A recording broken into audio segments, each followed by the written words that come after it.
बिस्मिल्लाहिर्रहमानिर्रहीम। अस्सलाम वालेकुम। Workshop number 2। अब आज की क्लास में हम लोग कौन सा चैप्टर डिस्कस करेंगे? Chapter number 2। चैप्टर नंबर 1 से कोई सवाल नहीं। चैप्टर नंबर 2 किस चीज़ को डील करता है? पहले एक अपने ध्यान में वो ले आते हैं ना, ताकि जब पेपर में सवाल आए तो हमें पता हो कि इस चैप्टर में क्या क्या बात है। मेमोरेंडम एंड आर्टिकल्स में क्या क्या चीज़ें डील करता है, ये तो स्पेसिफिक नाम हो गया जी। क्या क्या चीज़ें आती हैं इस चैप्टर के अंदर? क्या क्या क्लॉजेस थे मेमोरेंडम के?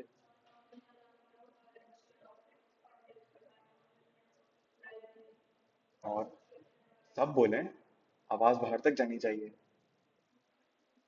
सब बोलें तेज। और और सही है। और इनका इस चैप्टर में और क्या बताया? इनका चेंज करने के बारे में डिस्कशन हुई है कि चेंज कैसे करना है, कर सकते हैं नहीं कर सकते, और करने का कौन सा मेथड है, कहाँ ऑर्डिनरी रेजोल्यूशन, कहाँ स्पेशल रेजोल्यूशन। इसके अलावा हाँ, ये मेमोरेंडम में सारी चीजें कवर हो गई। अब आर्टिकल्स, रूल्स क्या बनने चाहिए, तो रूल्स बनाने के लिए आपको एक टेबल दिया हुआ है, उसका नाम क्या है? टेबल है। टेबल है एक इज अ डिफॉल्ट टेम्पलेट। तो अगर आप फॉलो करना चाहें करें, अगर आप उसमें कुछ एडिशन करना चाहें एडिशन करने, उससे नीचे जाना चाहें नहीं कर सकते। वो तो एटलीस्ट आपने फॉलो करना ही करना है। उसके एडिशन में जो चीजें हैं वो कर लेना। तो टेबल ये याद करने की जरूरत ऐसा सच नहीं है, बस एक बार रीड कर लेना। अगर आखिर में बहुत टाइम बचे तो थोड़ा टाइम दे देना उसे, क्योंकि एक बहुत ही फजूल बात होगी कि अगर वो बोले टेबल लेके कंटेंट्स लिख के दे दो मुझे। ठीक है। इसके अलावा और क्या डिस्कस हुआ इस चैप्टर के अंदर?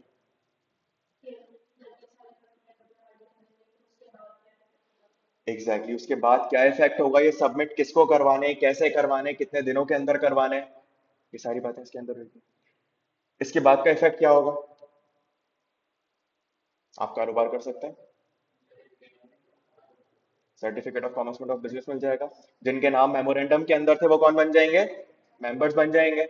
जिनका नाम आपने आर्टिकल्स में सजेस्ट किया था वो क्या बन जाएंगे? डायरेक्टर्स बन जाएंगे आपकी कंपनी के। और वो डायरेक्टर्स कंपनी को चलाना शुरू कर देंगे। पैसे लेने होंगे, पैसे लेने होंगे, बिल्कुल रेम्यूनरेशन डिसाइड होगी। मेंबर से पैसे लेने होंगे, उनसे पैसे लेने होंगे ना। अगर उन्होंने टाइम पर पैसे नहीं दिए, ऐसी कोई बात याद नहीं आ रही? भाई देखो यहाँ से याद करो, शुरू शुरू में सब्सक्राइबर तो आए बड़े जज्बाती होके, हाँ हाँ भाई कंपनी बनाएंगे कंपनी बनाएंगे, कंपनी बना ली, कितने रुपए, लाख लाख रुपए देंगे सब। सब हंसी खुशी आ गए, एग्री कर गए, कंपनी बन गई, मेमोरेंडम हो गया, आर्टिकल्स हो गया, रजिस्ट्रार ने अप्रूव कर दिया। अब बारी आई यार पैसे तो देना जरा। यार पैसे तो नहीं है, एक काम करते हैं ना, अब तो हम कंपनी हो गए, लोन ले लेते हैं बाहर से। तो कंपनी आपने बनाई थी ये कहते हुए कि हम लाख लाख रुपए कंट्रीब्यूट करेंगे ताकि शेयर कैपिटल बने। शेयर कैपिटल कैसे बनता है? पहले दिन जब अकाउंटिंग इक्वेशन पढ़ी थी तो सबसे पहली एंट्री क्या पढ़ी थी? Cash capital. तो इस एंट्री के बगैर अकाउंटिंग शुरू हुई थी, बिजनेस शुरू हुआ था? हो ही नहीं सकता था। तो आप मुझे एक बात बताएं, आपने वादा किया था कि आप शेयर कैपिटल में लाख लाख रुपए कंट्रीब्यूट करेंगे, और आखिर में आप गायब हो गए। आपने कहा लोन ले लेते हैं ना, अब तो कंपनी बन गई। कंपनी तो बनी ही तब थी, इस शर्त पे थी कि आप लोग पैसे देंगे, और आप कह रहे हैं बस कंपनी बन गई अब लोन ले लेते हैं। तो कितने दिनों के अंदर अंदर आपने वो पैसे जमा करवाने, ये इस चैप्टर में डिस्कस हुआ है। अगर जमा नहीं करवाया तो क्या इफेक्ट होगा, इसके जमा करवाने के सबूत आपने रजिस्ट्रार को जमा करवाने, एक चार्टर्ड अकाउंटेंट से ऑडिट करवा के। ऐसी कोई बातें याद आ रही? ये बातें भी थी सर इस चैप्टर में, अभी आएंगी सारी बातें। तो सबसे पहले हमने इसका स्ट्रक्चर डिस्कस कर लिया कि इस चैप्टर में हमने क्या क्या पढ़ना है। तो शुरू करते हैं। Memorandum and association. Memorandum is the शनाख्ती card, associate memorandum of association is the शनाख्ती card, articles is the rules, company चलानी कैसे है। मेमोरेंडम के अंदर आपके पास सबसे अहम क्या क्लॉजेस आते हैं? आपसे सवाल पूछा जा सकता है एग्जाम के अंदर कि मुझे बताएं मेमोरेंडम में क्या क्लॉजेस आते हैं, बताएं क्या क्या चीजें आती हैं। नेम आता है, और रजिस्टर्ड ऑफिस आता है, प्रिंसिपल लाइन ऑफ बिजनेस आता है, लायबिलिटी। तो ये सब कुछ आ गया उसके अंदर। नेम क्लॉज के अंदर आपने कंपनी की टाइप भी डिस्क्राइब कर देनी है कि ये पब्लिक कंपनी है, प्राइवेट कंपनी है, एसएनसी है, सिंगल मेंबर है, अनलिमिटेड है, कौन सी है। जैसे पब्लिक है तो लिमिटेड लग जाएगा, प्राइवेट है तो प्राइवेट लिमिटेड लग जाएगा। लिमिटेड का मतलब क्या है कि लायबिलिटी लिमिटेड है, तो अगर एक अनलिमिटेड कंपनी है तो अनलिमिटेड आ जाएगा। गारंटी लिमिटेड है तो गारंटी लिमिटेड आ जाएगा। एसएमसी प्राइवेट लिमिटेड है तो एसएमसी प्राइवेट लिमिटेड आ जाएगा। रजिस्टर्ड ऑफिस क्लॉज के अंदर क्या आएगा, आप प्रोविंस का नाम लिख देंगे कि हम इस प्रोविंस में ऑपरेट करते हैं, या अगर कोई प्रोविंस नहीं है बल्कि पाकिस्तान का कोई हिस्सा है तो आप उसका नाम लिख देंगे जिसके अंदर आपका रजिस्टर्ड ऑफिस है। प्रिंसिपल लाइन ऑफ बिजनेस क्या है, ऑर्डिनरी बिजनेस मतलब नॉर्मली हम जो काम कर रहे होते हैं, जैसे कि भाई मेरा काम तो है मनी लॉन्ड्रिंग करना, ह्यूमन ट्रैफिकिंग करना, इंसान के गुर्दे फेफड़े निकाल के बेचना, इजाजत है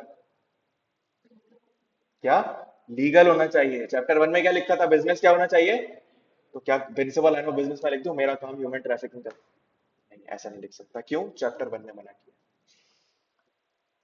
प्रिंसिपल लाइन ऑफ बिजनेस क्या होता है, सर आपका काम क्या है, तो काम क्या है, मैं एक काम तो नहीं करता, मैं तो चार पांच काम करता हूं।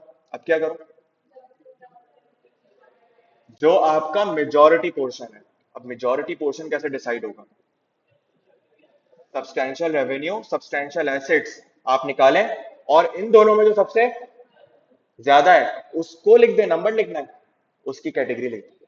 तो मैंने क्या दो बातें कही, आपको principal line of business decide करना है, तो मैं क्या करता हूं, मैं मैन्युफैक्चरिंग भी करता हूं, मैं अकाउंटिंग सर्विसेज भी प्रोवाइड करता हूं, और इसके साथ कोई और एक्टिविटी बताएं। मैन्युफैक्चरिंग हो गई, अकाउंटिंग सर्विसेज हो गई, क्या, नहीं वो कर नहीं सकते। क्या करता हूं, मैं फाइनेंसिंग सर्विसेज भी देता हूं, ठीक है। वैसे बड़ी खतरनाक बात है, बैंक और दूसरे काम एक साथ नहीं हो सकते, क्योंकि यहाँ नहीं लिखी है वाली बात, लेकिन बैंक बनाने के लिए, क्योंकि आप बैंक में क्या कर रहे हो, सोचना जरा, बैंक में क्या कर रहे हो, दे रहे हैं, पहले ले रहे हैं, तो लेने के लिए किसको इन्वॉल्व कर रहे हो, किसको इन्वॉल्व कर रहे हो, जनरल पब्लिक को इन्वॉल्व कर रहे हो। तो जब भी आप जनरल पब्लिक से डिपॉजिट्स ले रहे होगे, याद रखना इतनी आसानी से नहीं ले सकते, मैंने पहले दिन कॉन्सेप्ट दिया आप लोगों को। तो जहां कोई बोले कि बैंक वाला काम भी कंपनी के थ्रू कर लें, कंपनी बनेगी लेकिन और बहुत सारे काम आगे करने पड़ेंगे, तो बैंक बनेगा, वरना बैंक नहीं बनेगा। ठीक है, आपको स्टेट बैंक की पूरी रेगुलेशन से कंप्लाई करना पड़ेगा, आप इतनी आसानी से नहीं कर सकते, उसमें मिनिमम रिक्वायरमेंट है कि आपने एटलीस्ट इतने करोड़ रुपए अपना इन्वेस्ट करना है, और बहुत सख्ती है, क्यों, जनरल पब्लिक। तो जब भी जनरल पब्लिक इन्वॉल्व हो रही हो, मोहतात हो जाएगा, ये इतनी आसानी से नहीं होगा। तो चलें अज्यूम करते हैं थोड़ी देर के लिए, अभी समझने के लिए, कि मैं फाइनेंसिंग सर्विसेज भी दे रहा हूँ लोगों को। फाइनेंसिंग सर्विसेज, अकाउंटिंग फर्म और मैन्युफैक्चरिंग, ये तीन काम कर रहा हूं मैं। तो जब मुझसे पूछा जाए कि आपका प्रिंसिपल लाइन ऑफ बिजनेस क्या है, तो आप क्या बोलेंगे उसे, भाई इन तीनों में मेरा जो सबसे ज्यादा रेवेन्यू जनरेट कर रहा है, मेरा टोटल रेवेन्यू 100 रुपए, इस 100 में सबसे ज्यादा कंट्रीब्यूशन किसका है, लेट से मैन्युफैक्चरिंग का। फिर उसके बाद मुझसे अगला सवाल किया, इन तीन के अंदर सबसे ज्यादा एसेट्स किसमें आपने रखे हुए हैं। एसेट्स रखने का मतलब क्या अल्टीमेटली, कि आपने वहां पे ज्यादा ध्यान देना है, यही मतलब है ना इस बात का। तो मैंने कहा कि मेरा ज्यादा ध्यान तो अकाउंटिंग सर्विसेज के अंदर है, तो आपने कहा ठीक है इसको हटा दो, अब मेरे पास दो चीजें बची, एक मैन्युफैक्चरिंग और एक अकाउंटिंग, इन दोनों में जिसका सब्सटैंशियल पोर्शन है वो आपका प्रिंसिपल लाइन ऑफ बिजनेस बन जाएगा। क्लियर है। लेकिन sir principal line of business तो यूजुअली तब आता है जब आप बिजनेस शुरू करते हैं, अब ये तो लॉ में बताएंगे।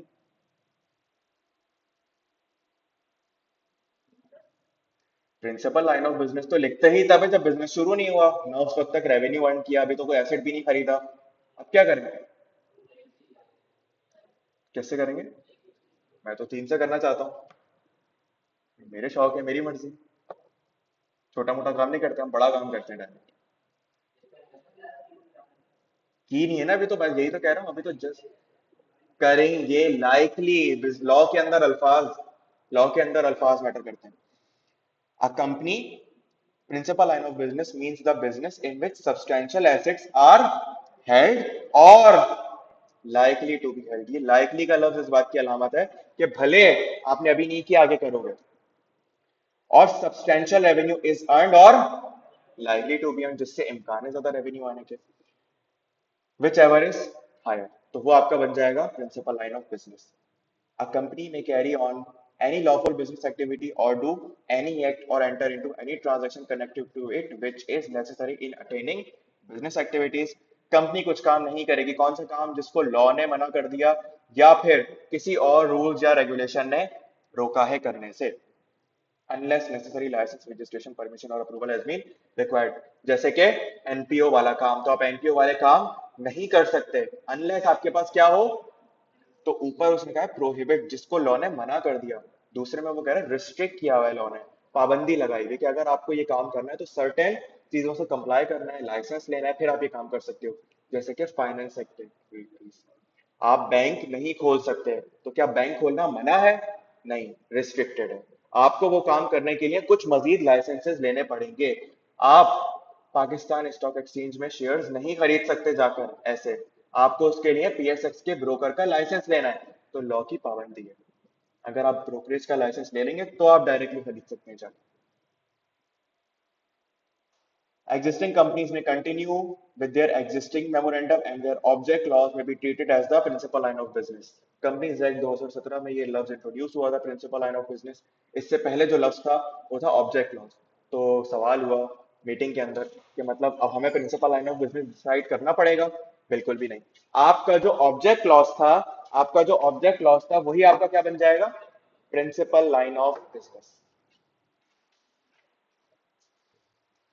लाइबिलिटी क्लॉज, लाइबिलिटी क्लॉज यहां पर आप बता देंगे कि मेरे मेंबर्स की लाइबिलिटी क्या है, या तो क्या होगी, लिमिटेड होगी या फिर अनलिमिटेड। लिमिटेड में दो चीजें हैं, लिमिटेड बाय, लिमिटेड बाय, बस जो भी है वो लिख दीजिएगा इसके अंदर। ऑथराइज शेयर कैपिटल, क्या है authorise share capital? Authorise share capital वो अमाउंट जो कि आपने अपने शेयर होल्डर से, मेंबर से लिया हुआ है, that is basically your authorise share capital. Every subscriber of memorandum is required to at least take one share, आपने कम से कम एक शेयर लेना ही लेना है, वरना आप मेंबर नहीं बन सकते। लेकिन अगर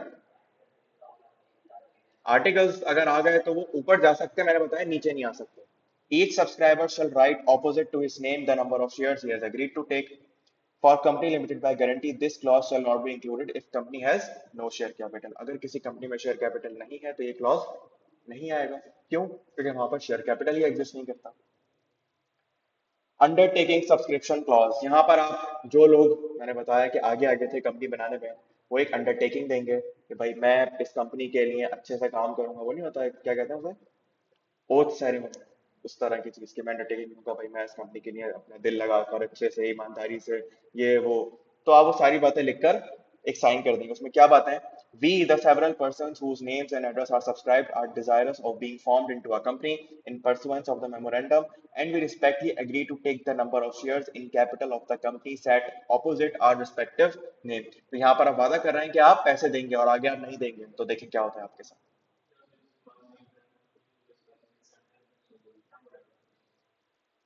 बहुत रेयर चांस है, 1% 2%।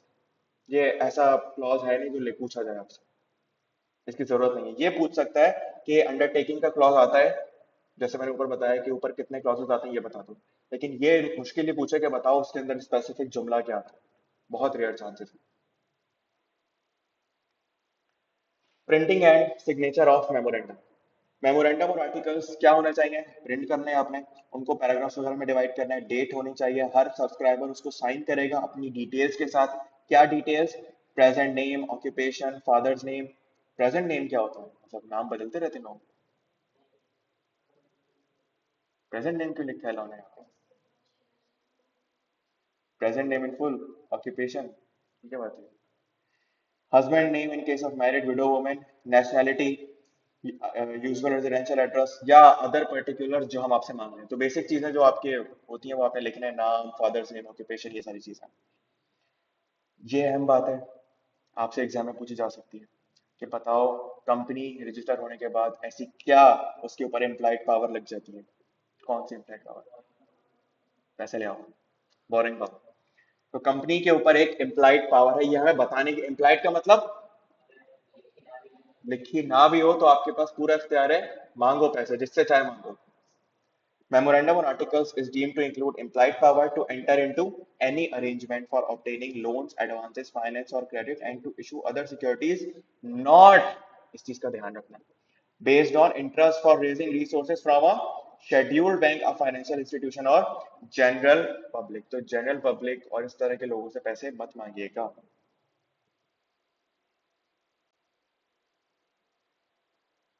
अब एक अहम बात, नाम. नाम क्या होगा?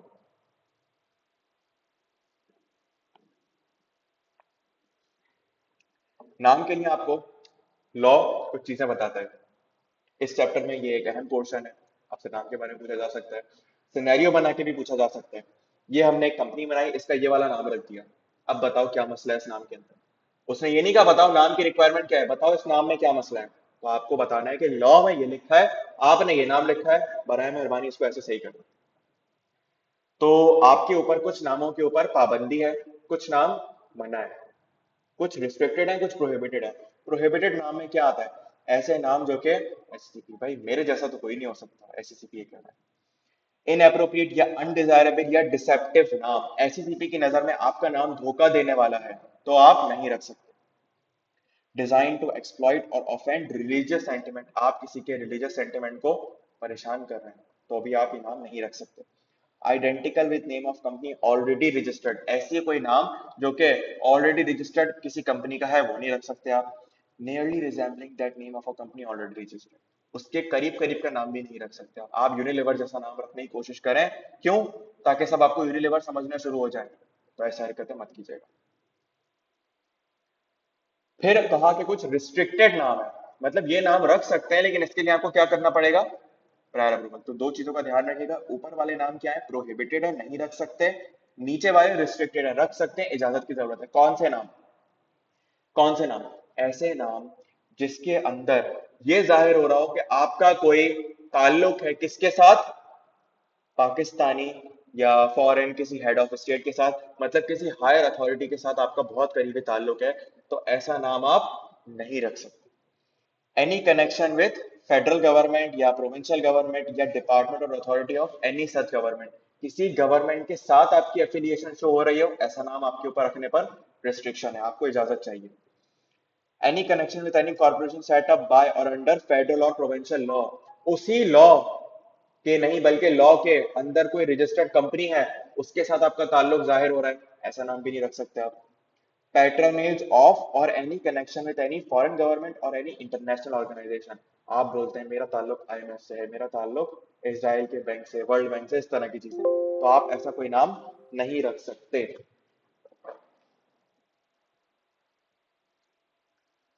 Establishing a मुदारबा मैनेजमेंट कंपनी और टू फ्लोट अ मुदारबा, मुदारबा का समझते हैं?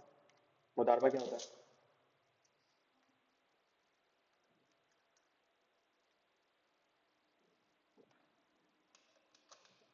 क्या होता है मुदारबा? मुदारबा क्या होता है? बिल्कुल. मुदारबा is a form of Islamic financing. होता ये, एक बंदा है जिसके पास पैसे बहुत है, एक बंदा है जिसके पास स्किल बहुत है. पैसे वाला काम नहीं कर सकता, स्किल वाला पैसे नहीं, करें तो करें क्या? तो फिर ये दो लोग एक जगह मिलते हैं, कहते हैं कि तुम क्या करो, पैसे दो, तुम काम करो, और जो भी कमाएंगे आधा आधा कर लेंगे, दैट इज मुदारबा. तो इसमें एक होती है मुदारबा मैनेजमेंट कंपनी और एक होता है मुदारबा. मुदारबा कौन? जो पैसे दे रहा है. एक मैनेजमेंट कंपनी जो कि काम कर रही है. तो सर क्या मुदारबा मैनेजमेंट कंपनी बनाना आसान है? उसके लिए आपको किस चीज की जरूरत है?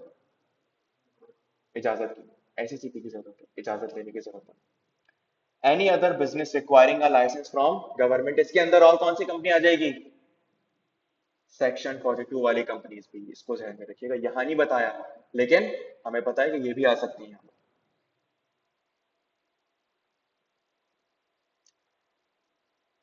फिर उसके बाद डिसाइड ये हुआ, सर ये पाबंदी है, ये करना है, तो मैंने कहा चलो ठीक है मैं अपना नाम सोच समझ के डिसाइड करूंगा. मैं नाम डिसाइड करके पहुंच गया कि यार मेरा नाम आप क्या कर दें, रिजर्व कर दें, बस कंपनी बन के आ रही है, मुझे ये नाम रखना है. तो उसका आपको तरीका बताया गया है. आपने क्या करना है? एक पर्सन एप्लीकेशन दायर करेगा किसके पास? रजिस्ट्रार के पास, किसी स्पेसिफाइड फी के साथ. रिजर्वेशन आप कितने दिनों तक करके रख सकते हैं? Maximum 60 days. आप बोलेंगे मैं तो पूरी जिंदगी सोचता ही रहूंगा नाम क्या रखना है, ऐसा नहीं है। 60 दिनों के अंदर अंदर आपने उस नाम को फाइनल करना है। पहले आप गए, आपने अपना एक नाम रिजर्व करा दिया ताकि कोई और उसे एक्वायर ना कर ले। आपने वो नाम रिजर्व कराया तो वो कितने दिन तक वैलिड रहेगा? 60 डेज तक।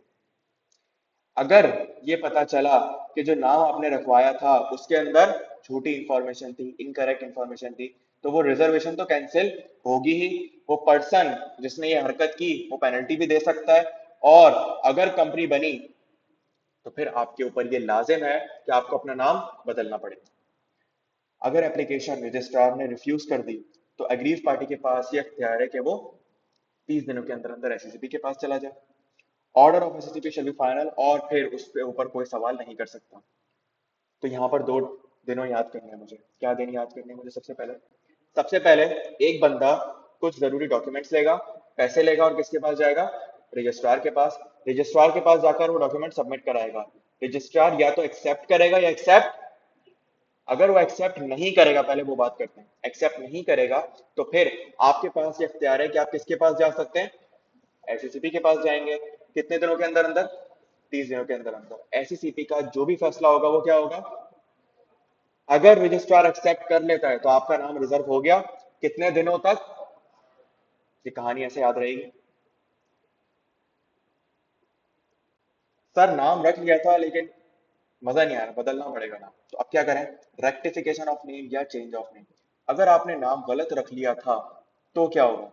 अगर आपने रॉन्ग नेम रख लिया तो आप अपना नाम चेंज करवा सकते हैं, लेकिन किसकी अप्रूवल?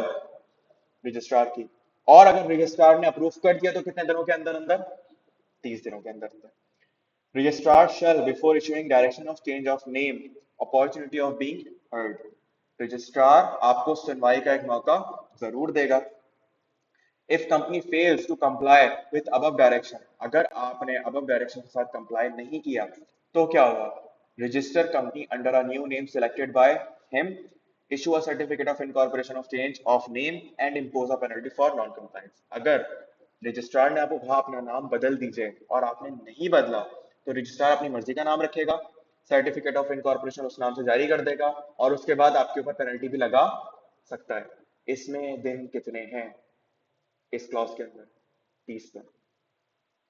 कहां पर लिखे में? अगर आपको रजिस्ट्रार इजाजत दे दे कि नाम चेंज कर लो तो कितने दिनों में करना है? 30 दिनों में। आप अपना नाम खुद से चेंज करवाना चाह रहे हैं तो आपको क्या करना पड़ेगा? सबसे पहले आपको एक अदद स्पेशल रेजोल्यूशन पास करना पड़ेगा और उसके बाद आपको अप्रूवल ऑफ रजिस्ट्रार लेने की जरूरत है। अगर आपसे एग्जाम में पूछ लिया जाए कि मुझे बताओ चेंज ऑफ नेम कैसे करना है, क्या बताएंगे?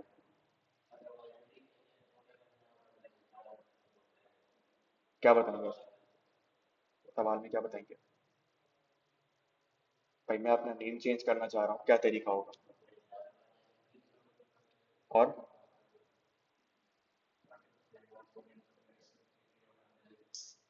फिर खुद से चेंज करना है? खुद से चेंज करना है? मैं रेक्टिफिकेशन की बात नहीं कर रहा, चेंज की बात कर रहा हूँ। रेक्टिफिकेशन का मतलब क्या है? गलती हो गई थी, सही कर रहा हूँ, उसके लिए 30 दिनों का टाइम है। चेंज तो कभी भी करवा सकते हैं ना। ये गलती मत कीजिएगा, मेंबर्स को बुलाएंगे, स्पेशल रेजोल्यूशन पास करेंगे। आपने स्पेशल रेजोल्यूशन का बताना है यहाँ पर। अगर सवाल में नंबर ज्यादा है, अगर वो सिर्फ ये कह रहा है कि चेंज ऑफ नेम बताओ और वो आपको 4 नंबर दे रहा है, 5 नंबर दे रहा है, तो क्या वो आपसे ये सुनना चाह रहा है स्पेशल रेजोल्यूशन पास कराओ, अप्रूवल ऑफ रजिस्ट्रार? इतनी सी बात है। तो आप उसको स्पेशल रेजोल्यूशन भी बताएंगे कि स्पेशल रेजोल्यूशन कैसे पास होगा। इससे आपका सवाल एक जगह कवर कर लेगा। अगर आप सिर्फ ये लिख देंगे स्पेशल रेजोल्यूशन पास करो, रजिस्ट्रार से अप्रूवल लो, 2 लाइन में बात खत्म। स्पेशल रेजोल्यूशन बता दीजिएगा यहाँ पर अगर सवाल 5 नंबर का हो तो। No approval required if addition और deletion of words private SNC.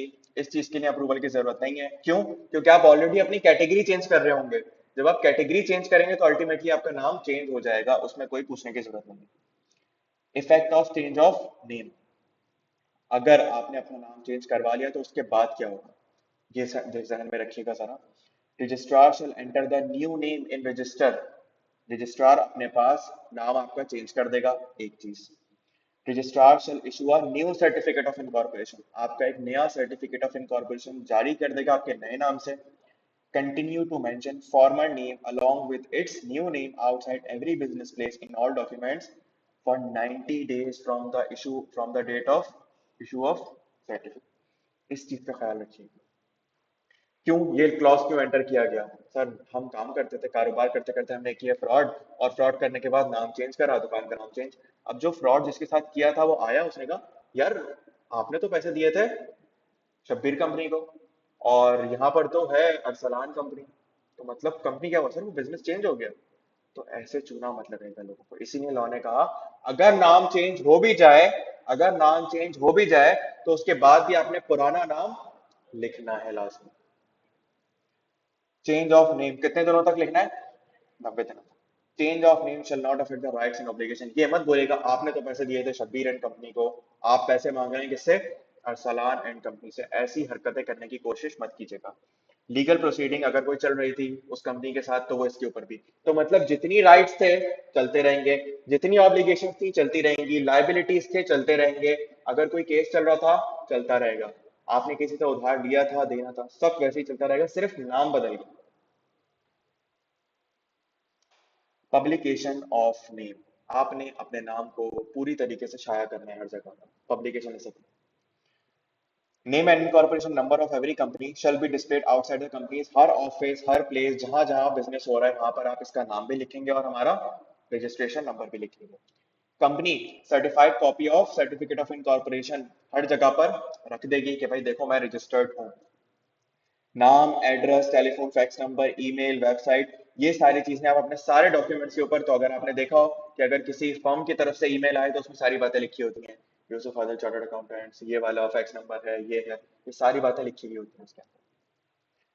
Level one penalty on company and it's officer for not displaying name in manner provided, अगर आपने ऐसा ना किया तो आपके ऊपर लेवल वन की पेनल्टी लग रही होगी। Officer shall be personally liable for debt of company, अगर उसने कोई डॉक्यूमेंट इशू किया और उसके ऊपर कंपनी का नाम, कंपनी की वेबसाइट, कंपनी के फैक्स नंबर ये सब नहीं लिखा, तो उस डॉक्यूमेंट से रिलेटेड अगर कोई लाइबिलिटी होगी तो उसके लिए वो बंदा पर्सनली लायबल होगा। Registered office and principal line of business, registered office क्या है?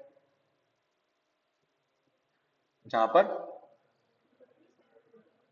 रजिस्टर्ड ऑफिस वो जगह है जहां पर अगर आपको एसएससीपी से रब्ता करना है, एसएससीपी ने आपसे रब्ता करना है, तो वहां पर आपसे रब्ता करेगी आकर।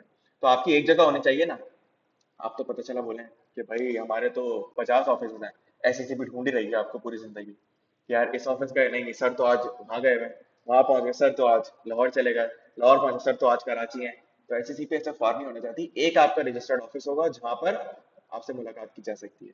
तो एक ऐसी जगह, एक ऐसा एड्रेस जो कि कंपनी से राब्ता करने के लिए, कम्युनिकेशन के लिए जरूरी होगा।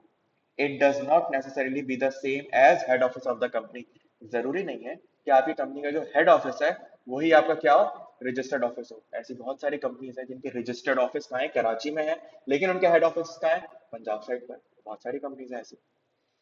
A company shall have a registered office and its address shall be notified to the registrar within 30 days of its incorporation। एक कंपनी है जिसका रजिस्टर्ड ऑफिस, उसका एड्रेस, ये सब आपने कहां पर कितने दिनों के अंदर अंदर, 30 दिनों के अंदर अंदर डिसाइड करना है, और किसको बता देना है, रजिस्ट्रार को। कोई भी चेंज इसके अंदर अगर आप करवाना चाहें तो कितने दिनों के अंदर करवा सकते हैं? कोई भी चेंज अगर आप करवाना चाहें तो कितने दिनों में रजिस्ट्रार को बताना है? 15 दिनों के अंदर अंदर। अगर आप इसके अंदर कोई भी चेंज करवाते हैं, चेंज करवाते कैसे हैं ये नीचे बताया है, रजिस्टर्ड ऑफिस में चेंज करवाना है। लेकिन अगर आप चेंज करवा लेते हैं तो आपने कितने दिनों में रजिस्ट्रार को बताना है? चेंज ऑफ रजिस्टर्ड ऑफिस, किसी और सिटी सिटी में अगर आप जा रहे हैं तो उसके लिए आपको क्या चाहिए, ये चीज अपने ध्यान में रखिएगा, बहुत जरूरी है कि अगर आप चेंज करवा रहे हैं अपनी सिटी तो इसके लिए आपको स्पेशल रेजोल्यूशन पास करवाना पड़ेगा, और 15 दिन। ये दो अहम बातें इसके अंदर याद रखने वाली। Alteration of registered office clause in memorandum, अगर आप इसमें कोई ऑल्ट्रेशन करवाना चाहें, कोई चेंज करवाना चाहें तो क्या तरीका है उसका? कंपनी सबसे पहले क्या करेगी, स्पेशल रेजोल्यूशन पास करेगी, alter its memorandum to change its registered office from, अगर आप किसी एक प्रोविंस से किसी दूसरे प्रोविंस में जा रहे हैं, किसी एक प्रोविंस से इस्लामाबाद कैपिटल टेरिटरी में जा रहे हैं, या फिर किसी ऐसे हिस्से में जो कि पाकिस्तान में नहीं है या कहीं और से यहाँ पर आ रहे हैं, तो प्रोविंस चेंज करने के केस में आपने बेसिकली क्या करना है, स्पेशल रेजोल्यूशन पास कराना। Company shall apply to SECP for obtaining its approval. When company actually shifts its registered office, it shall inform the registrar within 15 days. ऊपर भी ये बात पड़ी। When alteration involves the transfer of registered office from jurisdiction of one company to another, मतलब आप एक जगह से दूसरी जगह पर जा रहे हैं, आपका बेसिकली क्या चेंज हो रहा है, रजिस्ट्रार चेंज हो रहा है। तो इस सूरत में आपने अपनी सारी जरूरियात, सारे जरूरी डॉक्यूमेंट्स किसके पास सबमिट कराने, नए रजिस्ट्रार के पास। SECP approval for alteration. SECP must be satisfied that circumstances for alteration of object registered office exist. Sufficient disclosure has been given to every creditor and member of the company. अगर आप अपना registered office change कर रहे हैं तो इसके लिए कुछ चीजों का ध्यान रखिएगा कि SECP अप्रूवल दे। SECP अप्रूवल कब देगा, जब आप क्रेडिटर्स और मेंबर्स को बता देंगे कि देखो भाई मैं अपना ऑफिस चेंज कर रहा हूँ, क्योंकि ऑफिस चेंज करने का मतलब क्या है, भाग रहे हैं। तो ये नहीं होना चाहिए कि आप भाग के जा रहे हैं, किसी को नुकसान पहुंचा के जा रहे हैं। तो आप अपने मेंबर्स को, अपने क्रेडिटर्स को बताएंगे, डिस्क्लोज करेंगे, और आपके पास कोई वजह भी होनी चाहिए, कुछ सर्कमस्टेंसेस होने चाहिए। SECP may make an order of confirming alteration either wholly or in part and on such terms and conditions as it thinks fit। जहां कंपनी को लगे, SECP को लगे, वहां वो उसे चेंज करने की इजाजत दे सकता है, जहां मना कर दे मना कर दे। अब दिन आ रहे हैं तो दिनों का ध्यान रखना है जरा। Copy of duly certified order of SECP shall be forwarded to the company and to registrar within 7 days from the date of the order। SECP की तरफ से जो भी अप्रूवल आ रहा है वो 7 दिनों के अंदर अंदर किसके पास भिजवाना है, रजिस्ट्रार के पास भी भिजवाना है और कंपनी को भी भिजवाना है। A certified copy of SECP's order and printed copy of altered memorandum shall be filed with registrar within 30 days। अब क्या हुआ कि आपने जब क्या किया, अपना ये आपका ऑर्डर वगैरह रिसीव हो गया, तो आपने अपने मेमोरेंडम को क्या किया, चेंज किया, इसके अंदर इसको नया प्रिंट किया, और कितने दिनों के अंदर अंदर, 30 दिनों के अंदर अंदर किसके पास सबमिट करा दिया, क्योंकि उसके पास आपका पुराना मेमोरेंडम है, पुराना शनाख्ती कार्ड है। Registrar shall register it and issue a, registrar क्या करेगा, इसको रजिस्टर कर लेगा और आपको एक नया सर्टिफिकेट ऑफ इनकॉर्पोरेशन इशू कर देगा। रजिस्टर्ड ऑफिस में तब्दीली कैसे लानी है, समझ में आया, इसमें कोई सवाल, मुस्कान क्लियर। फिर उसके बाद principal line of business. Principal line of business, principal line of business क्या था, मेरा काम, आप अपने काम में तब्दीली ला रहे हैं तो इसमें कैसे तब्दीली कर सकते हैं।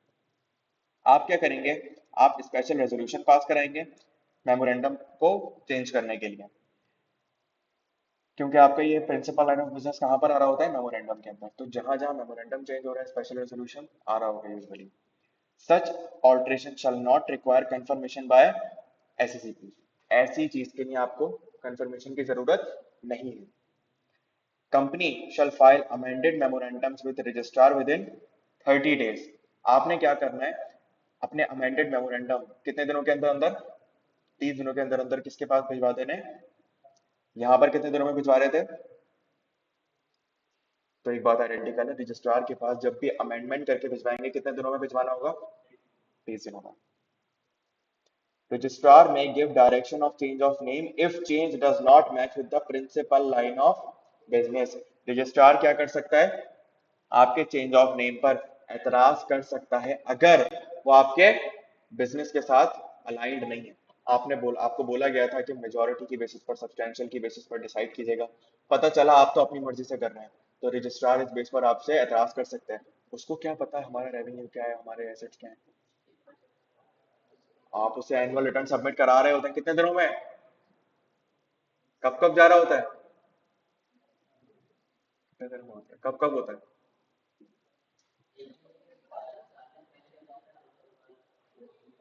AGM से 7 दिन पहले, 21 दिन पहले।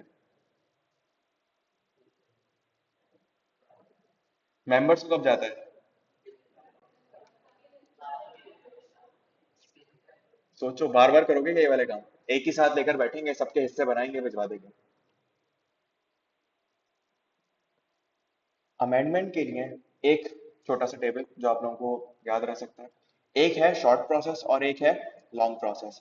शॉर्ट प्रोसेस क्या है? शॉर्ट प्रोसेस ये आपके पास कि आपको क्या करना है, स्पेशल रेजोल्यूशन पास कराना है जिसकी रिक्वायरमेंट क्या है, 21 दिन पहले नोटिस, 3/4 मेजोरिटी से अप्रूवल। 21 दिन का नोटिस, आपके पास एक एग्जामेशन बन सकता है अगर सारे मेंबर्स एग्री कर सकते हैं।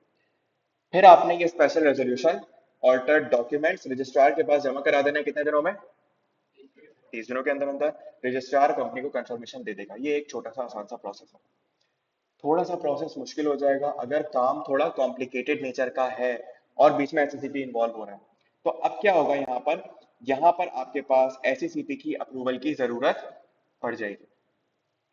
ऐसी बाकी सारा काम वही है, स्पेशल रेजोल्यूशन पास होगा, लेकिन उसके बाद अब आप पहले जाएंगे एससीसीपी के पास अप्रूवल लेने के लिए।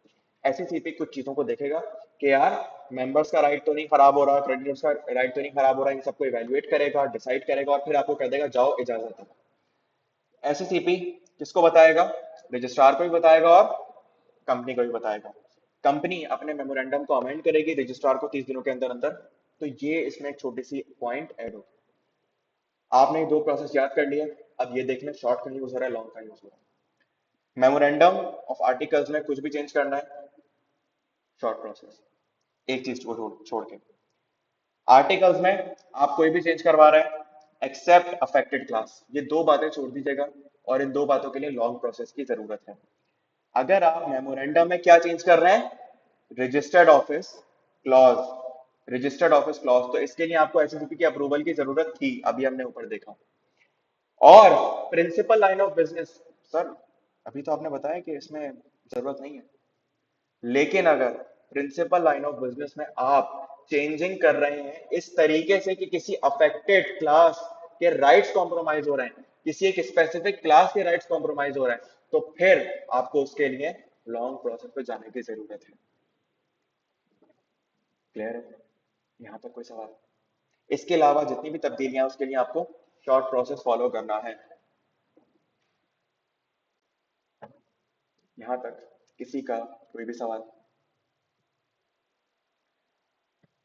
फिर मेमोरेंडम हमारा कंप्लीट हुआ। अब हम जा रहे हैं किसकी तरफ? आर्टिकल्स की तरफ। आर्टिकल्स क्या है? कंपनी को चलाने के तरीके। तो कंपनी को चलाने के तरीके, bylaws of company subordinate to constitution and further subordinate to the act guiding day to day issues faced by company. It is the option of company limited by share to get the articles registered, या तो अपने articles बनाओ और ले जाकर register करवा लो, या फिर टेबल ए जो कि आपको दिया हुआ है आप उसे क्या करो, मान लो। Other companies registration of articles is compulsory, अगर कोई ऐसी कंपनी है जिसके ऊपर टेबल ऑप्ट नहीं होता, ऐसी कंपनीज हैं। अनलिमिटेड कंपनीज के ऊपर टेबल कोई और होता है और मुख्तलिफ कंपनीज के ऊपर मुख्तलिफ टेबल्स आ रहे हैं, तो टेबल ए नहीं है, सिर्फ table A B C D E मुख्तलिफ है। अगर आपकी कोई ऐसी टाइप है जिसके लिए कोई टेबल नहीं बना हुआ, तो फिर आपको क्या करना पड़ेगा, अपने आर्टिकल्स खुद बना लो। गारंटी लिमिटेड के लिए amount of share capital at time of registration, number of members at time of registration, ये सारी बातें भी उसके अंदर आ रही होंगी। Articles shall list specify the voting and other rights attached to different class of shares and securities. If company contravenes to articles, company and every officer shall be liable to pay. तो जैसे मैंने बताया articles आपके rules बन जाएंगे, अगर आपने अपने रूल्स की खिलाफ वर्जी की तो इस सूरत में आप पेनल्टी के लिए लायबल हो जाएंगे। फिर आपको नीचे टेबल लेके कुछ कंटेंट्स दिए हुए, शेयर्स क्या होते हैं, bank account, transmission, alteration, general meeting, powers and duties of director, disqualification proceeding, बहुत सारी फजूल की बातें, काम की बातें, मतलब बिजनेस चलाने के लिए हमारे लिए फजूल की बातें। Applicability of table A, table A is applicable in full if articles are not registered separately. हाँ, अगर आपने अपने आर्टिकल सेपरेटली रजिस्टर कराया, रजिस्ट्रार से अप्रूव करा लिया, तो फिर तो टेबल ए की जरूरत खत्म। Table is applicable to the extent not modified or excluded by articles filed by a company. Table A is not applicable at all if specifically excluded by articles filed by company. Alteration in articles of association. अगर articles में तब्दीली आ रही है तो क्या करना है? Company क्या करेगी कि स्पेशल रेजोल्यूशन पास कराएगी, alter its articles. Any alteration shall be as valid as if originally contained in articles. If alteration affects substantive rights or liabilities of members or class of members, It shall be carried out only if majority of at least three-fourth of those affected for that. इस बात का क्या मकसद है? देखिए special resolution तो पास करवाना है, लेकिन उसके बाद हुआ ये कि स्पेशल रेजोल्यूशन कैसे पास होता है? अज्यूम करते हैं आपके पास एक क्लास है जिसमें 90 लोग हैं, एक क्लास है जिसमें 10 लोग हैं। ये है ए क्लास, ये है बी क्लास। टोटल कितने हो गए? टोटल 100 मेंबर्स हैं। तो स्पेशल रेजोल्यूशन पास कराने के लिए कितने लोग चाहिए? 75 लोगों ने अगर अप्रूव कर दिया तो पास हो जाएगा। अब हुआ ये कि हमने स्पेशल रेजोल्यूशन पास करा किस उसके लिए? यार एक काम करते हैं, ये जो बी क्लास वाले शेयर होल्डर्स है ना, इनको डिविडेंड मिलता है। हम एक काम करते हैं, इनका डिविडेंड खत्म कर देते हैं, बोलते हैं इनको डिविडेंड देंगे ही, ये हम काम कर देते हैं। तो उन्होंने कहा ठीक है रेजोल्यूशन पास करते हैं।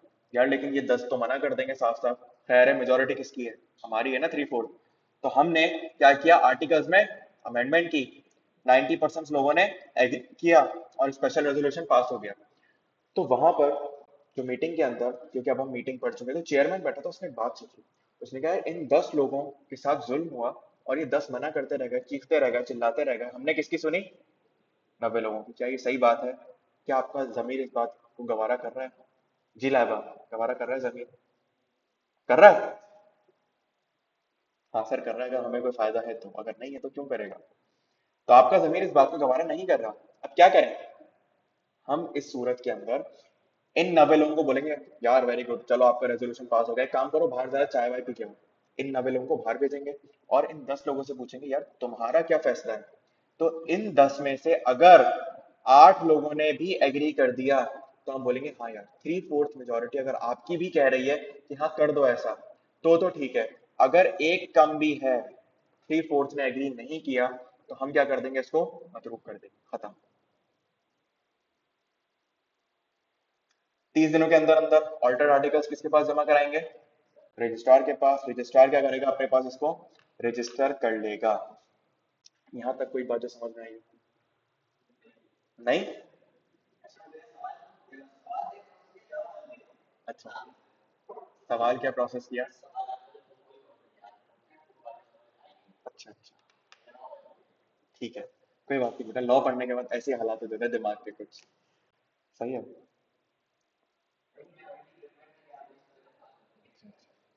Mental condition after law.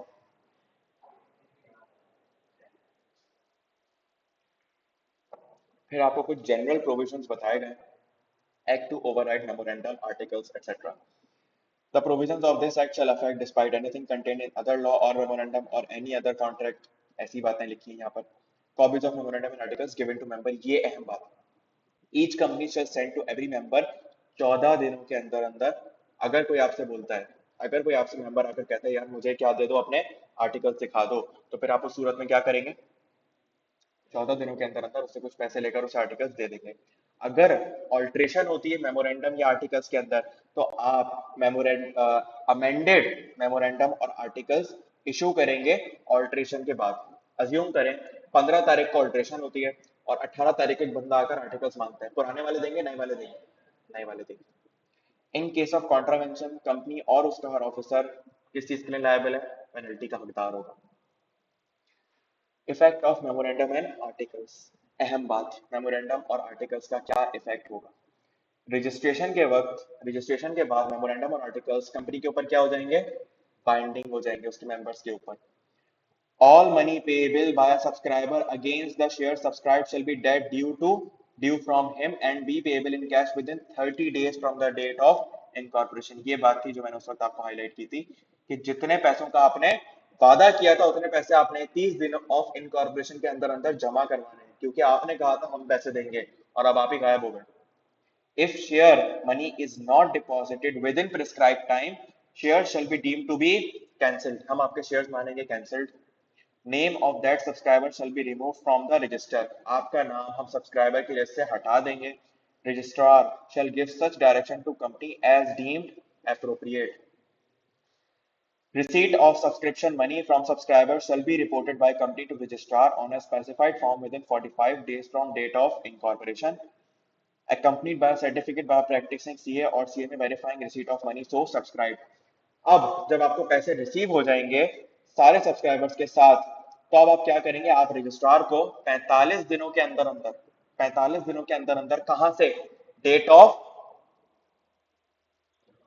Receive कितने दिनों में करना है, इनकॉर्पोरेशन से 30 दिनों के अंदर अंदर, अज्यूम करें 30th डे पर रिसीव हुए, तो आपके पास कितने दिन बचे हैं, 15 दिन, ये ध्यान में रखिएगा। 45 days from the date of incorporation से आपने क्या करना है, रजिस्ट्रार के पास जमा करवा देना है क्या चीज, एक सर्टिफिकेट जिसमें ये बात की गवाही हो एक चार्टर्ड अकाउंटेंट की तरफ से कि भाई इनको पैसे रिसीव हो चुके हैं, एक स्पेसिफाइड फॉर्म होगा जिसमें आप ये बात लिखेंगे कि भाई हमें अपने सारे सब्सक्राइबर से पैसे मिल चुके हैं। Any violation of this section shall be an offence liable to penalty level, अगर आपने इस बात से इनकार किया तो आप पेनल्टी लेवल बन के हकदार होंगे। सर अगर सारे सब्सक्राइबर पैसे ना दें, एक ना दे, दो ना दे, तो फिर तो कैंसिल कर देंगे, सारे कोई भी पैसा ना दे।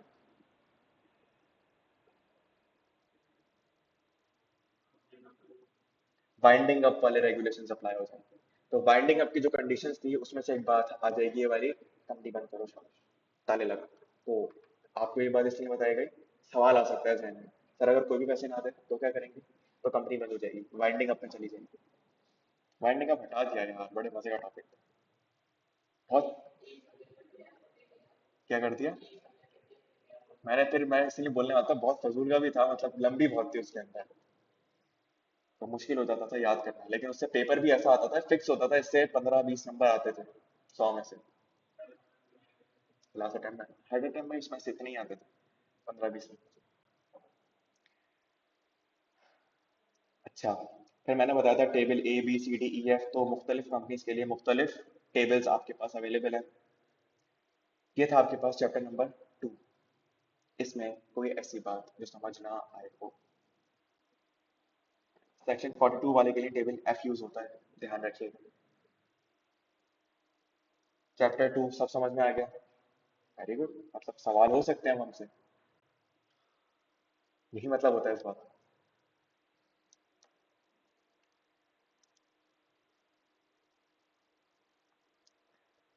चलें, under the provisions of the Companies Act 2017, comment on the validity of the name proposed by the promoters and suggest how they can overcome the deficiencies, if any, in it.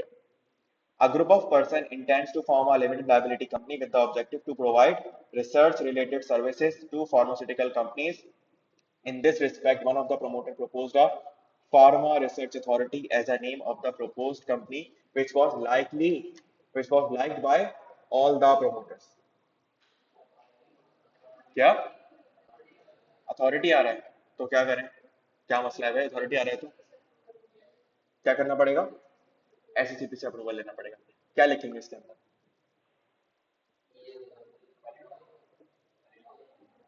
पहले law का बताएं थोड़ा सा, क्या बताएंगे कि law क्या कहता है इस बारे में। बताएं, आप बताओ। हम्म, और यहाँ पर क्या लिखा है, सही है जी, अब आप बताओ।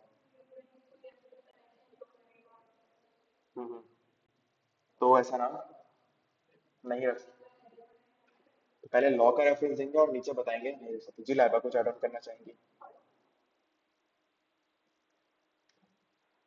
अंधों, अकल के दुश्मनों, हाईलाइट भी किया है रिसर्च, क्या है रिसर्च, सेक्शन 42 वाली कंपनी में रिसर्च नहीं करनी होती थी, वो बोल रहा है मैं कंपनी बना रहा हूँ रिसर्च पर्पस के लिए, पहला ही सवाल धोखा देने वाला दे दिया तुम लोगों को यार, मतलब, हाँ भाई एग्जामिनर कैसे खेलता है, समझ में आया, कंपनी, बोला क्या, नाम का मसला, तो जो मैं पहले दिन बात करता था, सवाल आता कहीं से, हम लिखते कहीं से, होता कहीं से, सब कुछ ही अलग अलग। एक बात तो आप लोगों ने सही हाईलाइट की, जो कि 1 नंबर की थी सिर्फ, अगर ये सवाल 4 नंबर का था तो 3 नंबर सेक्शन 42 वाली बात बतानी थी आपको, कि वो काम क्या करना चाह रहे हैं। दूसरी चीज, उसने आपसे ये बोला कि सिर्फ ये बताओ नाम में क्या मसला है, comment on the validity of name proposed by the promoter and suggest how they can overcome the deficiencies if any. नाम वाली बात भी बताओ और उसके साथ रिसर्च वाली बात भी तो बताओ ना उसे कि ये जो काम करना चाह रहे हैं कौन सा वाला काम है। सेक्शन 42 वाली कंपनी, उसके लिए आपको किस चीज की जरूरत है? लाइसेंस की जरूरत है। तो लाइसेंस के बगैर क्या वो काम कर सकता है? तो आप दो लॉ कोट करेंगे यहाँ पर। एक तो नेम वाला क्लॉज कि कंपनी ये वाला नाम नहीं रख सकती, जो आप लोगों ने बताया, क्योंकि इसके लिए एसएससीपी की अप्रूवल की जरूरत है। मोर ओवर आप इसके साथ ये वाली बात भी बताएंगे कि इसको क्या काम करना है, रिसर्च रिलेटेड सर्विसेज प्रोवाइड करनी है, जिसके लिए आपको सेक्शन 42 के अंदर लाइसेंस ऑब्टेन करना पड़ता है।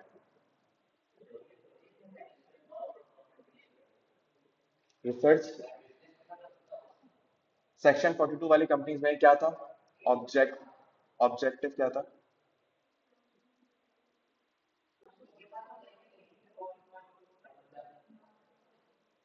रिसर्च वाली बात तो की है ना।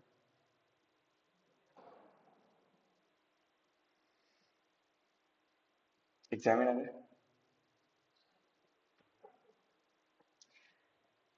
आगे चले, समझ में आए वाला सवाल? Printing private limited, printing private limited wants to change. देखो तभी मैंने ये बात बोली कि आपने ये नहीं कहना कि लाइसेंस लाजमी है, आपने ये बात उसको बतानी है। देखो अगर ये सेक्शन 42 वाली कंपनीज के थ्रू जाना चाह रहा है क्योंकि रिसर्च रिलेटेड काम कर रहे हैं, तो इसमें आपको लाइसेंस लेने की भी जरूरत पड़ेगी। अगर इसके साथ ही बात बताई भाई, क्या मतलब लाजम थोड़ी करूंगा मैं उसके ऊपर करना ही। इसके साथ बात हुई हमारी। ओके, आगे चलें।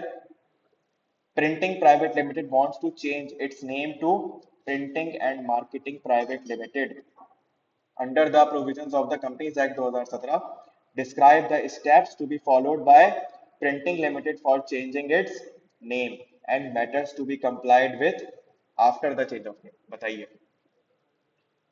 क्या करेंगे? स्पेशल रेजोल्यूशन पास करेंगे और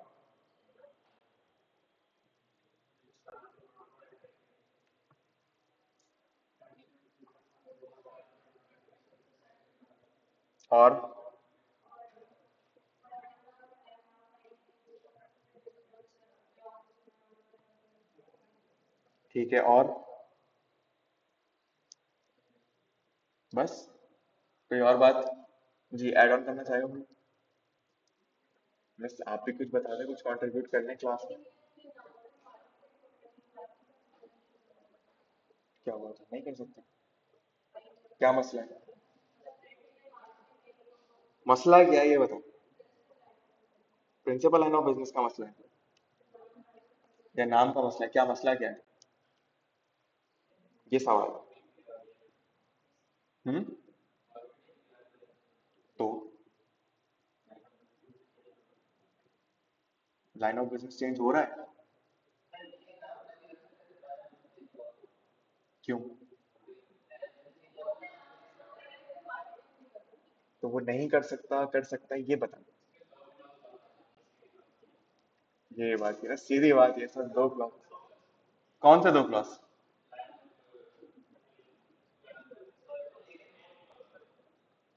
लेकिन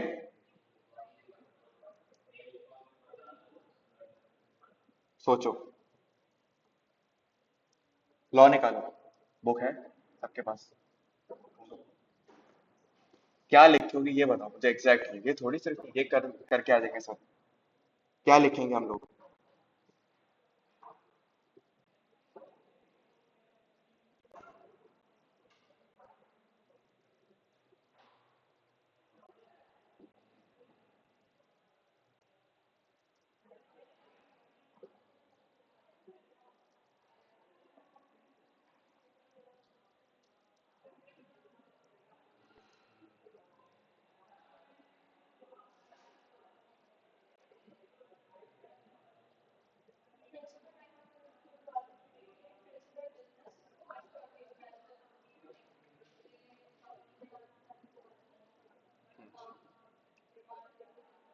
मुझे एक बात बताएं, मार्केटिंग करना क्या कोई अलग काम है?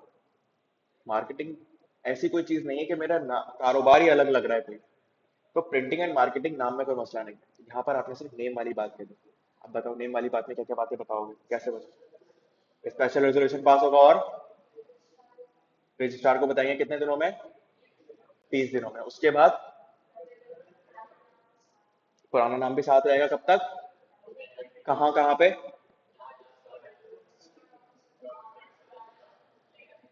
ये सारी बातें यहाँ बता।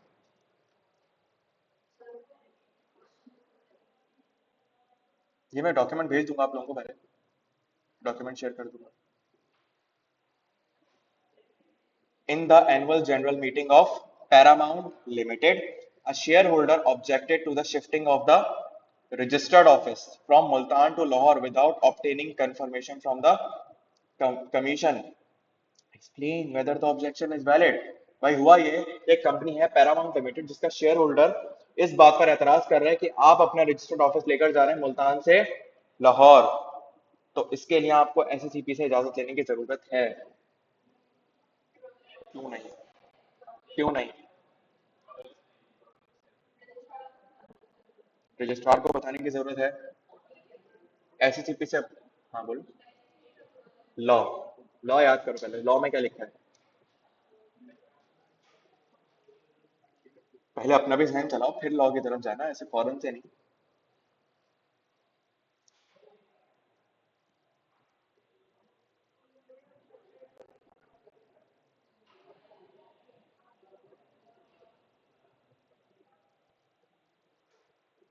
जी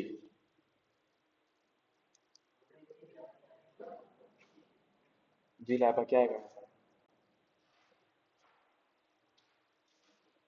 क्या है यहाँ पे, कुछ नहीं, तो है या नहीं है, क्यों नहीं, मुल्तान का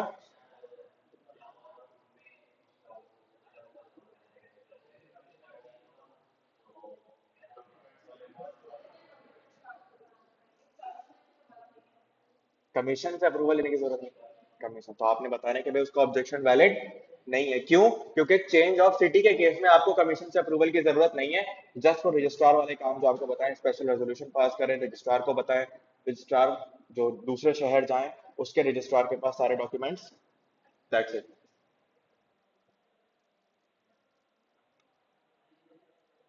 the director of Muntazil limited, कैसे कैसे नाम लाता है ढूंढ ढूंढ के, are considering to relocate company's registered office from Karachi to Islamabad to carry on business more economically. Advise company secretary about the steps which must be taken to relocate the registered office under the provisions of the Companies Act 2017। क्या special resolution क्या करना है, ठीक है। हम्म,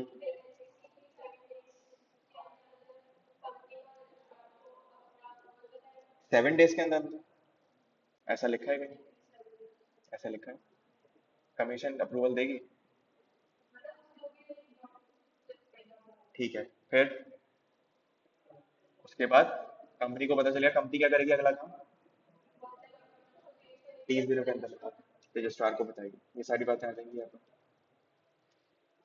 लेकिन इसमें एक बात का जरूर ख्याल रखिएगा, आपने बताना है, आपने जरूर बताना है कि डायरेक्टर्स ऑफ मुंतजिल लिमिटेड ने ये वाला काम करना, तो ये जनरल प्रोविजन लिखकर मत आइएगा, लॉ से रेफर जरूर कीजिएगा, लॉ से और साथ में सवाल से कि सवाल में क्या जिक्र हुआ। अच्छा ये बेसिक से सवाल है, इस पे आ जाता है। Mackerel Limited is a listed company engaged in the business of fish farming. As part of its expansion plan, ML's board has decided to invest in poultry and dairy businesses for which the principal line of business is required to be changed. Under the provision of the Companies Act 2017, describe the prescribed procedure for changing ML's principal line of business. आप बताइए कि क्या procedure होगा अगर मुझे अपना principal line of business change करना है तो। मुस्कान प्लीज बताइए, सवाल आता है, मुस्कान बताएंगे इसका जवाब, और कोई।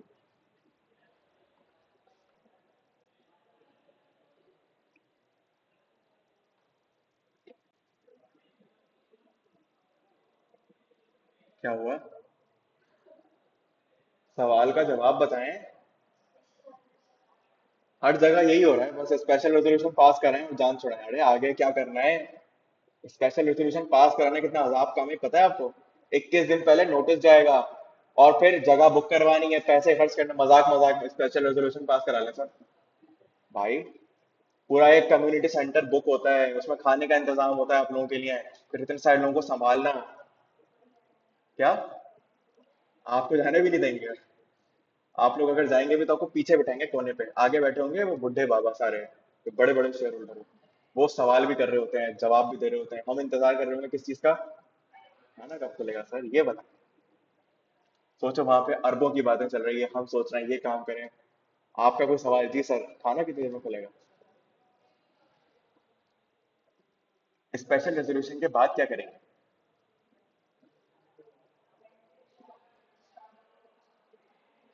ठीक है। 30 दिनों में? नहीं, पहले के रजिस्ट्रार के पास क्यों गए थे? पहले आपने कहा रजिस्ट्रार के पास जाएंगे, पहले क्यों जाएंगे? करवा लिया। कितने दिनों में? 30 दिन में? सोचें, 2 दिन थे यहाँ पर। 15 दिन थे और 30 दिन थे, दोनों थे। 30 दिन तो चलेंगे रजिस्ट्रार, 15 दिन भी थे, सोचें क्यों थे? सोचें, थोड़ा दिमाग चलाएं।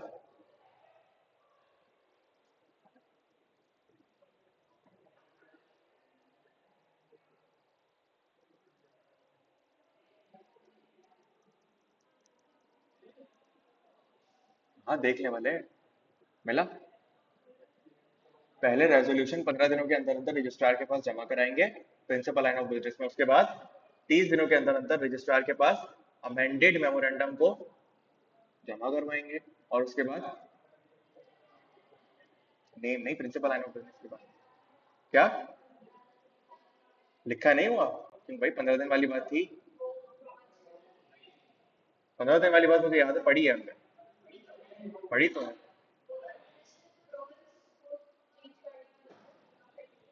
प्रोविंस आए हैं 15 दिन।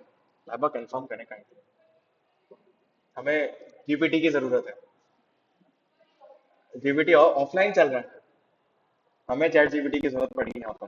प्लीज, सर्वर डाउन है। जी।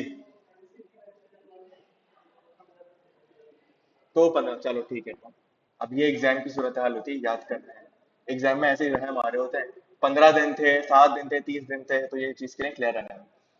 उसके बाद क्या करना है? अच्छा, अगर एक सवाल मैं यहाँ पर चेंज करूँ, प्रिंसिपल लाइन ऑफ बिजनेस में आपने चेंज ऐसा करना है कि किसी स्पेसिफिक क्लास के राइट कॉम्प्रोमाइज हो रहे हैं अब, तो आपने स्पेशल रेजोल्यूशन के साथ साथ 3/4 majority of the affected class से भी क्या लेना है? अप्रूवल लेनी है। उसके बाद मना कर दें तो वो तो एक, तो फिर उसके बाद एससीपी की अप्रूवल नहीं चाहिए? एससीपी की अप्रूवल चाहिए नहीं चाहिए? वहम आ रहे होंगे ना जहन में। देख लो, लॉ की मदद ले लो बस। ये होता है पेपर के अंदर। अगर principal line of business affected class का चेंज हो रहा हो तो एसएसपी की अप्रूवल की जरूरत है या नहीं? नहीं? कंफर्म कर लेते हैं।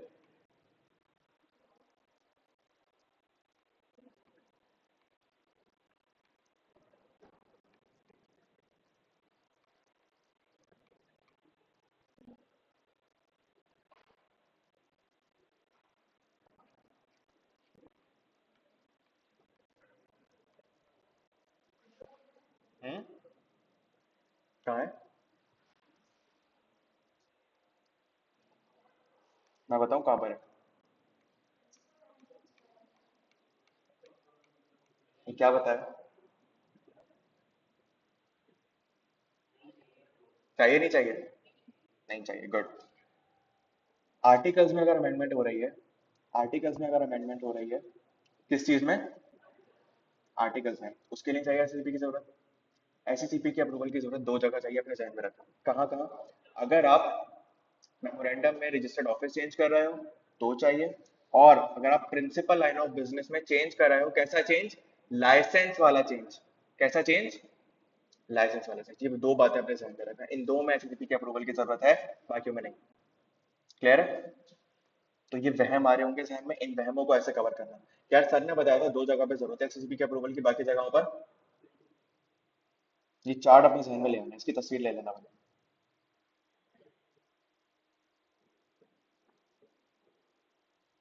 यहाँ तक कोई सवाल?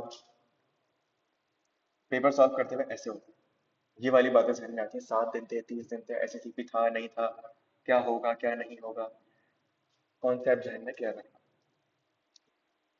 ये वाला सवाल करें, क्योंकि गालिबन आपको की टेक्स्ट क्लास का टाइम भी हो चुका है। नहीं अभी वो क्या क्या चल रही होगी? पक्की बात है? लग रहा है शुरू हो गई होगी। नहीं, सर को कॉल करके पूछ।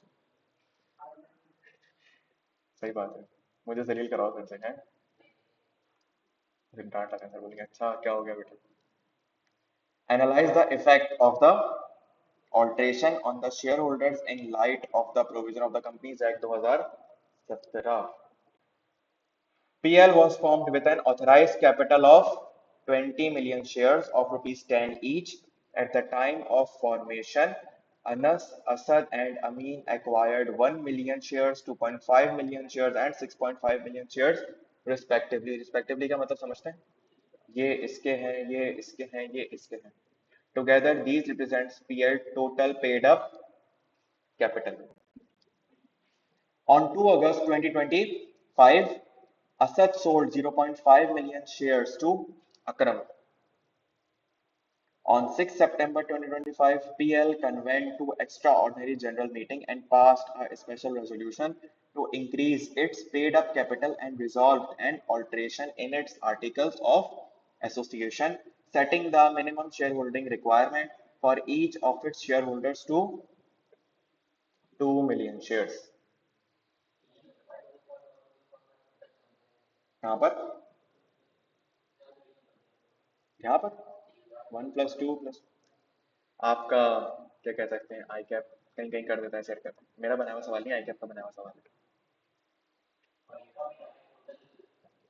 देख लो, देख लो, यही बोलने वाला था, अभी मैं सुना देता। ऑथराइज में और पेड अप में अभी शेयर कैपिटल वाला चैप्टर आएगा, देखता हूँ मैं। नहीं वरुण से सर, ये तो 10 मिलियन बनेगा। सेल्फ डाउट तो है ही नहीं ना हमें, हम तो गलत हो ही नहीं सकते। अरे होना चाहिए ये, होना चाहिए ये सर, बुक गलत है, हम गलत नहीं हो सकते, होना चाहिए भाई ये कॉन्फिडेंस। चलो भाई, 20 मिलियन क्या है मेरा ऑथराइज्ड, और पेड अप कितना है? हो सकता है इजाजत है। चलो शुक्र है। 2 अगस्त को क्या हुआ क्या? 2 अगस्त को असद साहब ने, यहाँ जमा कर देते हैं इसको। एक है हमारे पास अनस, एक है हमारे पास असद और एक है हमारे पास। तो अनस साहब ने क्या किया? नहीं नहीं, अनस के कितने शेयर थे? 1 मिलियन, इसके 2.5 मिलियन और इसके 6.5 मिलियन, टोटल कितने हैं? तो फिर क्या हुआ? असद साहब ने अपने 0.5 मिलियन किसको दे दिए?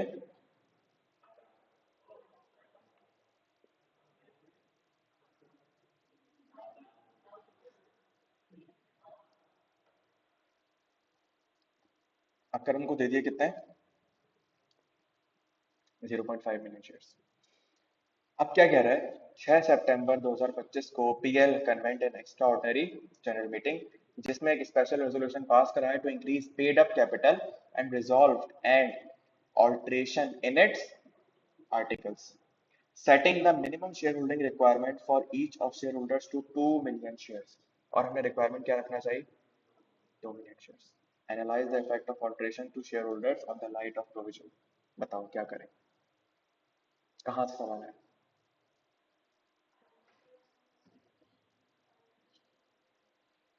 बताओ।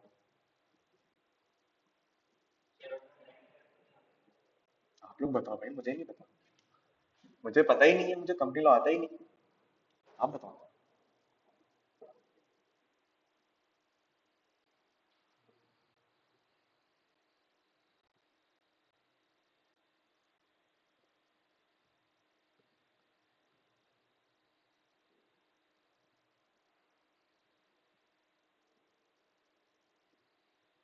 लॉ की मदद लेना चाहें ले सकते हैं, आप लोग इजाजत है।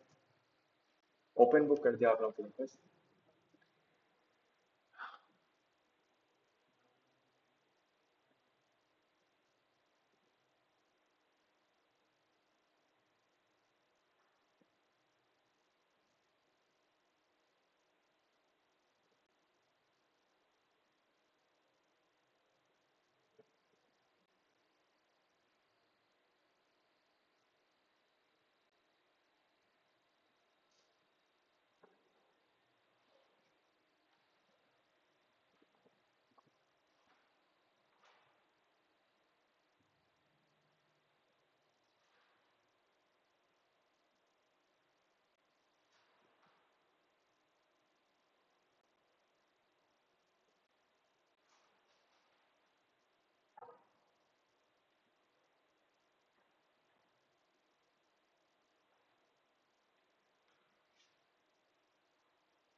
क्या हुआ?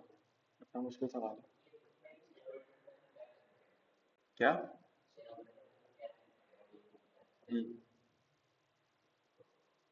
तो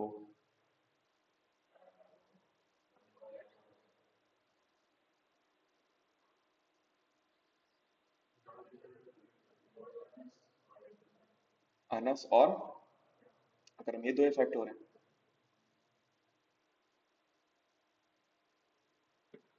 देख लेते हैं करके कौन इफेक्ट होता है, ट्राई करते हैं। चेक तो करें। इसके कितने हो जाएंगे अमेंडमेंट के बाद?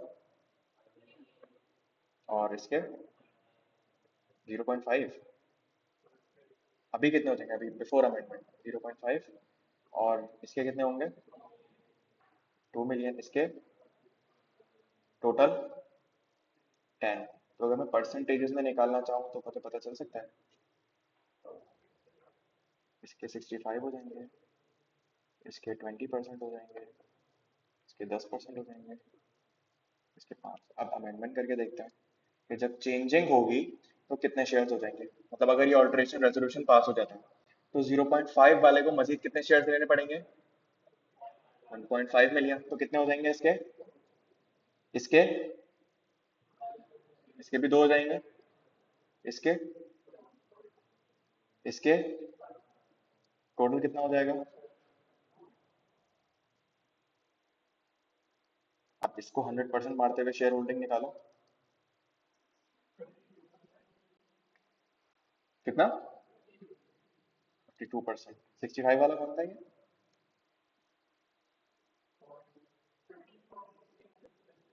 52 16। अब बताओ इफेक्ट कौन हो रहा है? अनस या अकरम, असद या अमीन? और समझ में, हम तो कुछ और ही समझ रहे थे सर।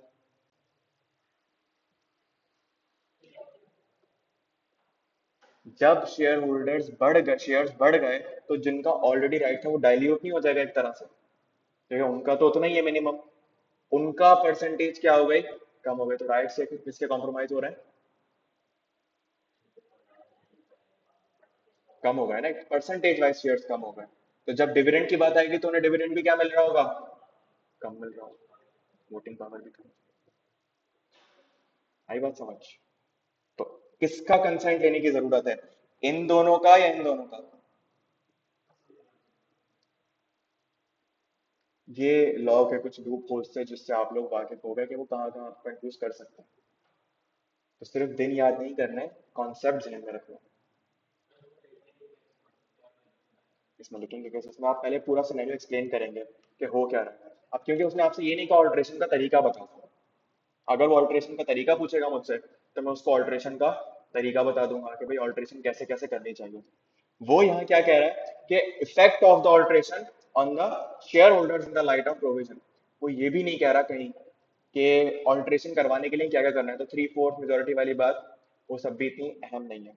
यहाँ आपको उसको ये वर्किंग एक तो समझानी है, लिखनी नहीं है, उसको बतानी है करके कि भाई अकरम, अनस, असद और अमीन इनके बिफोर अमेंडमेंट इतने थे, बाद में कितने हो गए, इतने परसेंट। तो अल्टीमेटली किसका कॉम्प्रोमाइज हो रहा है,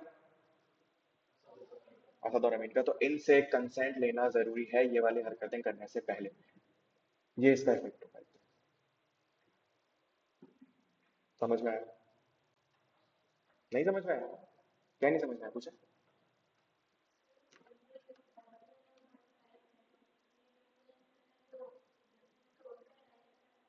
ओके। उनका राइट इफेक्ट किस सेंस में कह रही हैं आप? आपको इस वजह से लग रहा है सर पैसे देने पड़ेंगे, ये लग रहा है ना आपको, लेकिन मुझे एक बात बताएं, पैसों के बदले शेयर्स भी तो मिल रहा है ना।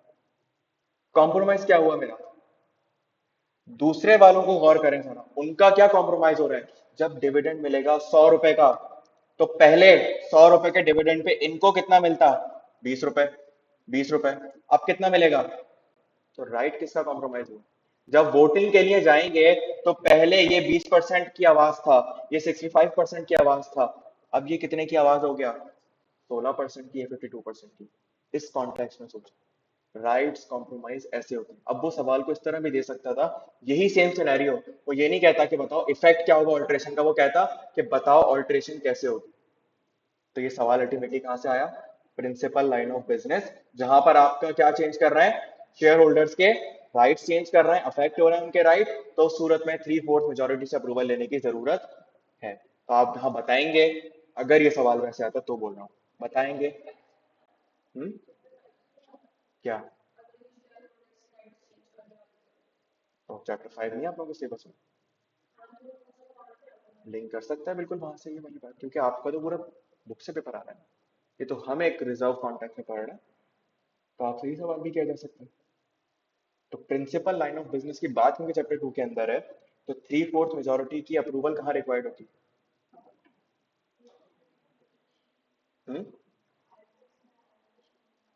एग्जैक्टली, आर्टिकल्स में नहीं, principal line of business. Sorry, principal line of business क्या, माय मिस्टेक, मेमोरेंडम में, मेमोरेंडम में। समझ में आई बात? यहां तक कोई सवाल? लूप होल्स पता चल गए, क्या क्या लूप होल्स आ सकते हैं आपके पास। इसके अंदर और भी बीच में बहुत सारे सवाल हैं, इसको अटेम्प्ट कीजिएगा। ये ज्यादा मुश्किल नहीं है, ये एक थोड़ा टेक्निकल सवाल था, इसीलिए इसको हमने इस तरीके से डिस्कस किया। और भी कोई सवाल हो पूछिएगा। नेक्स्ट क्लास में इंशाल्लाह हम लोग चैप्टर नंबर 5 पढ़ेंगे। अपना ख्याल रखिएगा, अल्लाह हाफिज़।